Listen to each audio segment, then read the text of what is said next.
Ravi sir, హైదరాబాద్లో పెద్ద భారీ ప్రమాదం సార్ ఓల్డ్ సిటీలో జరిగింది. 9 మంది సజీవ దహనం అయ్యారు సార్. ఇలాంటి సంఘటనలు తరచుగా జరుగుతున్నాయి. అందులో ఓల్డ్ సిటీలో ఎందుకు జరుగుతున్నాయి, ఎందుకు ప్రత్యేక దృష్టి పెట్టట్లేదు అనేటువంటి క్వశ్చన్ రేవంత్ రెడ్డి వేస్తున్నారు సార్. అంటే దాదాపు అన్ని పార్టీలు స్పందించాయి, కానీ చాలా ఘోరమైన ప్రమాదం కదా. అందులో దీపావళి నిన్న, ఈరోజు ఇంకోవైపున ఎన్నికలు, ఇలాంటి సమయంలో ప్రమాదం జరగడము, అందులో ఏమాత్రం సంబంధం లేని వాళ్ళు చనిపోవటం జరిగిన తీరు చూస్తే అది నాంపల్లి ప్రాంతంలో బజార్ ఘాట్ అని అక్కడ జరిగింది. సెల్లార్లో రిపేర్ షెడ్ అంట అది సెల్లార్లో. దాంతోపాటు రకరకాల నిషిద్ధ రసాయనాలు, ఈ కెమికల్స్ అన్నీ భారీ ఎత్తున నిల్వ చేస్తున్నాయి.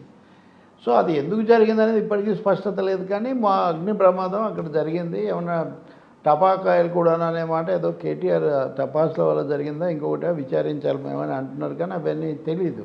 కానీ అందులో ఆ పొగ, ఇంకా పైనేమో రెసిడెన్సెస్, ఒక ఇంట్లోకి వెళ్ళటం వాళ్ళు భయపడి తలుపులు వేసుకోవడంతో ఊపిరాడక చనిపోయారు. వాళ్ళు వెళ్ళి ఫైర్ స్టాఫ్ వాళ్ళు ట్రై చేసినా వాళ్ళు బతకలేదు. 9 మంది అంటే చాలా పెద్ద ఫిగర్ కదా ఒక దాంట్లో. ఇంకొకటేమో అనేక మంది ఇంకా చికిత్స కూడా పొందుతున్నారు. అందులో ఒకే ఫ్యామిలీ మెంబర్స్ అక్కడ ఏదో వాళ్ళందరూ అద్దెళ్ళకు ఉన్న వాళ్ళే. ఆ అపార్ట్మెంటు కింద ఉన్న షెడ్ ఒకటిదే సంబడి.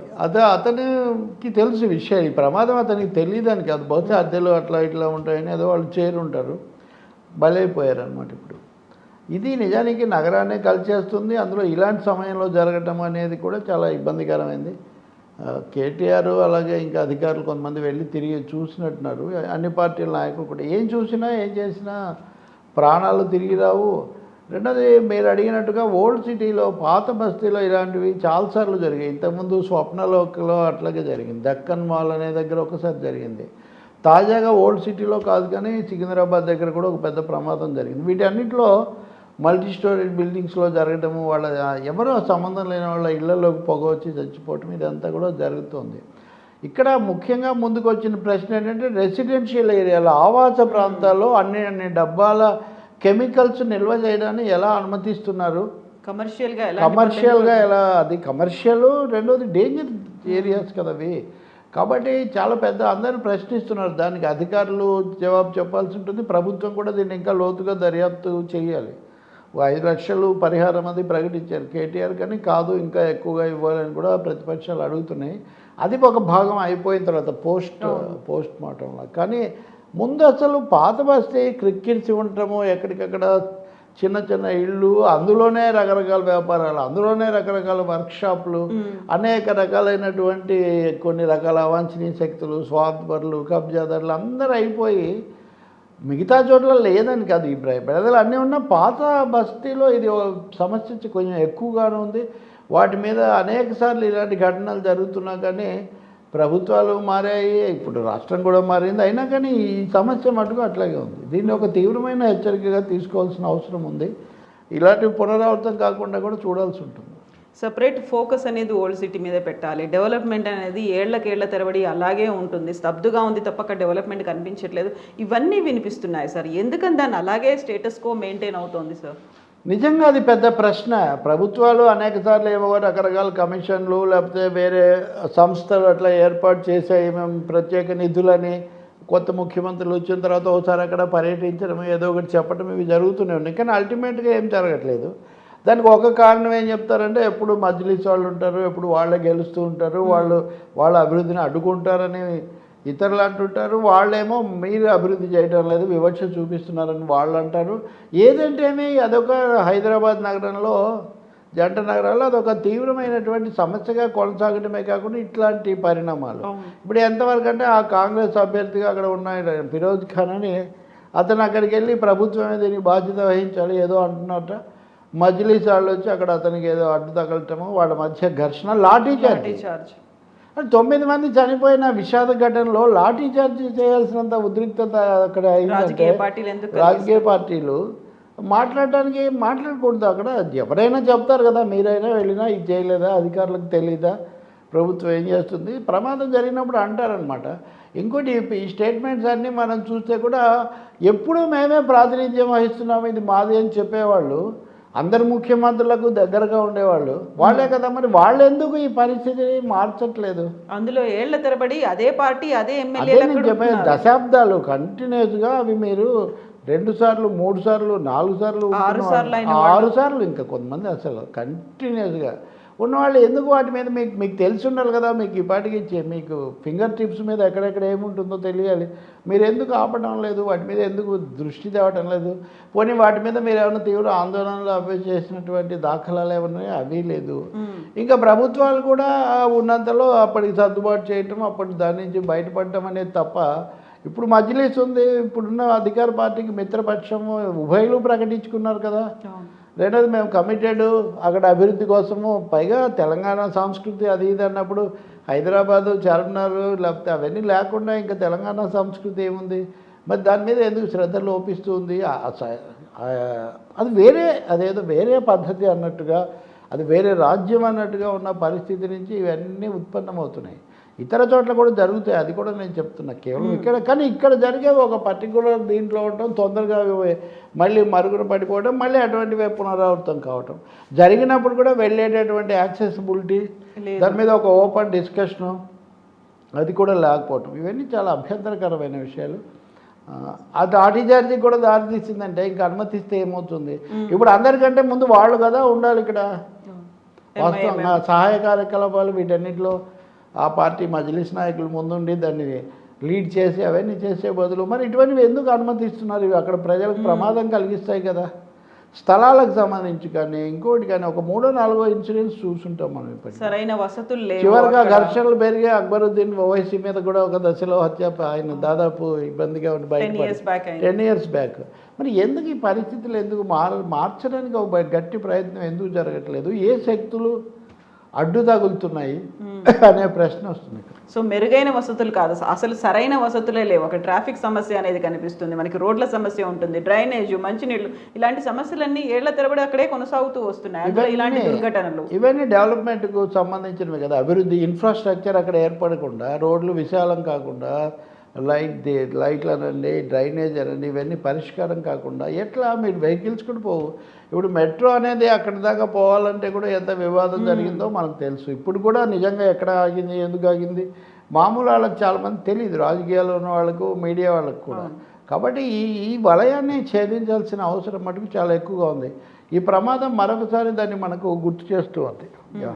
సో ఇలా దీన్ని ఉద్రిక్తత పెరగకుండా కూడా చూడాల్సిన అవసరం ఉంది. ఎందుకంటే ఎన్నికల సమయంలో ఇటువంటి ఘటనలు కనుక పక్కదోవ పట్టితే అప్పుడు ప్రజల మీద, ఓటర్ల మీద మొత్తం వాతావరణం కలుషితము, ఉద్రిక్తమయ్యే ప్రమాదం కూడా చాలా ఎక్కువగా ఉంటుంది. కాబట్టి అక్కడ ప్రక్షాళన జరగాలి, సమూలమైనటువంటి సంస్కరణలు తీసి దాన్ని మార్చాల్సిన అభివృద్ధి. నాకు బాగా గుర్తుంది, ఎన్టీఆర్ ముఖ్యమంత్రి అయ్యాక బాగుమతి కూలి కుతుబ్ షా అభివృద్ధి బోర్డు అది ఇది పెట్టారు. అది ఎప్పుడు అది జరిగి కూడా 40 ఏళ్ళు అయిపోయింది. కేసీఆర్ వచ్చి 10 సంవత్సరాలు అయిపోయింది. సో అదొక సమస్య ప్రత్యేకంగా తీసుకోవాలి ఇప్పటికైనా కానీ. కనీసం ఎన్నికలప్పుడు జరిగింది కాబట్టి కొత్తగా ప్రభుత్వం ఏర్పడ్డాకైనా. సో రెసిడెన్షియల్ జోన్స్లో కమర్షియల్గా ఎలాంటి పనులు జరుగుతున్నాయి, ఏవి డేంజర్ జోన్లో ఉన్నాయి, ఇలాంటివన్నీ కూడా వాటి మీద డేంజర్ థింగ్స్, డేంజర్ పర్సన్స్ చాలామంది, డేంజర్ ఎలిమెంట్స్ చాలామంది ఉన్నారు. మన బీజేపీ సోదరులు ఉంటారు, వాళ్ళు ఎప్పుడు అక్కడ పాత బస్తీ ఉగ్రవాదులు లేకపోతే స్లీపర్ సెల్స్ వీటి గురించి మాట్లాడతారు. కానీ పేదరికము, అక్కడ ఉన్నటువంటి సౌకర్యాల లేమి, వాటి గురించి వాళ్ళు తక్కువగా మాట్లాడతారు. అవి ఉద్రిక్తత పెంచడానికి తప్ప ఉపశమనానికి ఏం ఉపయోగపడవు. కాబట్టి ముందు ప్రాణాలు తీసేది మీరు ఈ ప్రమాదానికి ఏమని చెప్తారు? డజన్ల మంది ఇలా కూడా చనిపోతున్నారు కదా. సో ఓల్డ్ సిటీ అనేది ఎంత చరిత్రకు ఆనవాళ్ళుగా ఉంటుందో అంత డెవలప్మెంట్ అనేది భవిష్యత్ తరాలకు ఇవ్వాలి అంటే అక్కడ చూపించాల్సిన అవసరం ఉంది. అది లేదు, మిస్ అవుతోంది. ఇప్పుడున్న తరాలు, జీవించే తరాలను కూడా ఆదుకోవాలి. నేను మీరు అంటున్నట్టుగా భవిష్యత్తు హిస్టరీ అదే ఒక లెక్క. ముందు అసలు ఉన్నవాళ్ళు భద్రతగా, అభద్రత లేకుండాను కొంచెం సమానంగా ఉండాల్సిన అవసరం ఒకటి ఉంది కదా. పురాణ షహర్ నయే అసలీ షహర్ అని మొన్న కూడా మీరు అంటున్నారు కదా. పాత నగరం అనేది కొనసాగింపు కూడా కదా, అది కొనసాగితేనే కదా చరిత్ర ఉందని చెప్పుకోవటం కూడా. అక్కడ ప్రజలను, అందులో మహిళలు ఇట్లాంటి వాటికి చాలా ఎక్కువ గురవుతుంటారు. చాలా సమస్యలు ఉన్నాయి అక్కడ. దాన్ని అదేదో ఉగ్రవాద కోణం కంటే కూడా చాలా ఉద్ధరణ కోణం నుంచి చూడాల్సిన అవసరం చాలా ఎక్కువగా ఉంది. ఈ ప్రమాదం మనకు మరొకసారి గుర్తు చేస్తూ ఉంది. Exactly sir. సో ఇప్పుడు ఇలాంటి సంఘటనకి తోడుగా ఇప్పుడు ల్యాండ్ పూలింగ్ అనే అంశం వచ్చినప్పుడు ఓల్డ్ సిటీనే అందుకోసం సేకరిస్తారు, భూసేకరణ అనేది జరుగుతుంది, అప్పుడు మిమ్మల్ని ఇక్కడి నుంచి తరిమేస్తారు, మీరు ఇక్కడ ఉండరు అన్నప్పుడు అక్కడ ఉన్న వాళ్ళకి ఇప్పటిదాకా ఏం వసతులు కల్పిస్తున్నారు అనేది ఫస్ట్ క్వశ్చన్ వస్తుంది సార్. అదే అభద్రత అనేది వాళ్ళకు ఒక విధమైన అసౌకర్యంలో పెట్టి అభద్రతకు గురి చేసి ఆ విధంగా వాళ్ళ మద్దతు పొందుతూ కొనసాగించుకుంటూ ఉండడం అనేది ఒక ఎత్తుగడ. ఇప్పుడు నిజంగానే మన రేవంత్ రెడ్డి కాంగ్రెస్ నాయకుడు, ఆయన ఏమి ఇప్పుడు ఇంకా ప్రభుత్వంలో లేరు, రేపు ఓట్లు వేస్తే వస్తారు. ఆయన 50,000 ఎకరాలు పూల్ చేస్తానన్నాడు. ఇది అమరావతి లాగా ఉంది అని అధికార పార్టీ దాడి చేసి విమర్శ చేసింది, మనం కూడా చర్చించాం. కానీ దానికి ఒక కొత్త ట్విస్ట్ ఇస్తున్నాడు ఓవైసీ ఈరోజు ఛానల్స్లో. అది కూడా దీంతో పాటు ఏమని అంటే ఇక్కడ ల్యాండ్ పూలింగ్ చేయడం అంటే మనందరినీ ఇక్కడి నుంచి తరిమేయాలని చెప్పి ఆలోచిస్తూ ఉన్నారు. గాజాలో బెంజమిన్ నెతన్యాహు ఏ విధంగా అయితే అక్కడ వాళ్ళని తరిమేశాడో ఓల్డ్ సిటీ నుంచి మనల్ని తరిమేస్తారు, ఎట్టి పరిస్థితుల్లో అది కుదరనివ్వము, మనం అడ్డుకుంటాము, అది ఇదేనా ఆయన చెప్తున్నారు. ఆలు లేదు చూడలేదు కొడుకు పేరు సోమలింగం అని వదంతులు అనేవి ఇట్లాగే కదా వ్యాపించేది. ఇది ఆ భాష లేదా అక్కడ అందుబాటు ఇవన్నీ వచ్చేసరికి మనలాంటి వాళ్ళని చర్చించి అక్కడికి వెళ్ళేసరికి అది చాలా వ్యాప్తి చెందిపోతుంది అది. కాబట్టి ఇలాంటి శక్తులు ఇలాంటి ప్రచారాల పట్ల కూడా చాలా స్పష్టత ఉండాలి. ప్రభుత్వము ఒక ప్రకటన చేయాలి, మాకు అలాంటి ఆలోచనలు ఏమీ లేవు, ఇవన్నీ కూడా తాడు బొంగరం లేని కథనాలు అనే ఒక ప్రకటన వాళ్ళు చేయాల్సిన అవసరం చాలా ఎక్కువగా ఉంటుంది. అన్రెస్ట్ క్రియేట్ చేయడం అక్కడ అభద్రతతో పాటుగా అదే ఇవి పైకి కనపడవండి. నిన్న మనందరం బాగా చూసే లేదా కొంచెం అభినందించే ఒక మన జర్నలిస్ట్ ఒక ఆవిడ గోషామహల్లో దిగి తిరిగి ఏదో చేశారు. అంతా మీడియాలో చర్చ, ఇక్కడ ఏం లేదు, ఇక్కడ ప్రజలందరూ ఆయన బలపరుస్తున్నారు అన్న పద్ధతిలో ఏదో దాంట్లో వస్తూ ఉంది. నిజంగా ప్రజలు ఎవరన్నా వచ్చి అక్కడ చెప్పే పరిస్థితి ఉంటుందండి. రాజాసింగ్ గురించి అయినా ఓవైసీ గురించి అయినా అక్కడ ఉన్న ప్రజలు కెమెరా ముందు నిలబడి చెప్పే పరిస్థితి ఎంతమందికి ఉంటుంది చెప్పండి. దాన్ని ఆ విధంగా ఒక మత కోణంలో లేదా రాజకీయ కోణంలో. కాబట్టి ఆ పరిస్థితిని రాజకీయ పార్టీలు, ముఖ్యంగా పాలక పార్టీలు, దేశాన్ని రాష్ట్రాన్ని పాలించేవి లేదా పునాది ఉన్నవి విస్తృతమైన కోణంలో చూసి పరిష్కరించుకోవాలి, సహాయపడాలి, అక్కడ ప్రజలకు భరోసా కల్పించాలి, భద్రత కల్పించాలి, అప్పుడు బయటికి వస్తారు. కానీ అక్కడ ఏమి ఉండదు, అంతా మీరే మాట్లాడుకుంటారంటే అక్కడ మాట్లాడుకోవట్లేదు కాబట్టి ఇక్కడ మాట్లాడుకుంటున్నాము స్టూడియోలో లేకపోతే ఇంకో దాంట్లో. ఈ చర్చకి ఎందుకు వస్తుంది అంటే ఆ విధంగా అయినా ముందుకు తేబడుతుంది, అంతేగాని ఎక్కడా మాట్లాడకుండా అసలు సమస్య లేదనుకుంటే, కనిపించని వినిపించని ప్రతి అంశం సమస్య కాదనుకుంటే చాలా పొరపాటు. అది అక్కడ వాళ్ళు గొంతు విప్పే పరిస్థితి లేదు అన్నది అక్కడ ముఖ్యమైన అంశం. ఇప్పుడు ఇదే అంశం తీసుకోండి, ఒక 2-3 రోజుల్లో ఇది ఒక దావానలాగా స్ప్రెడ్ అయితే దాని ఎఫెక్ట్ ఎలా ఉంటుంది? ఎందుకంటే అన్ని ఛానల్స్లో ఇప్పటికే పొద్దు నుంచి వేస్తున్నారు, ఇది చూస్తారు కదా.